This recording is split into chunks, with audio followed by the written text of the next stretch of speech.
You can learn a lot about kids just by watching them build. Give them a table, a few scraps of cardboard, some string, maybe a little glitter, and suddenly they're engineers. They sketch their ideas first, test them, break them, fix them, then try again. Some traps are clever, some are a bit ambitious, but every single one starts the same way, with curiosity and a pair of hands ready to make something. You see, when kids get the chance to build, to experiment, to fail and try again, that's when imagination really gets to work. And if you ask me, that kind of creativity is pure gold.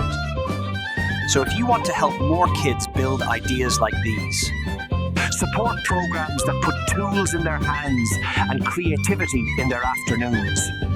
Just don't tell them where I'm hiding. Their traps are getting more creative every year.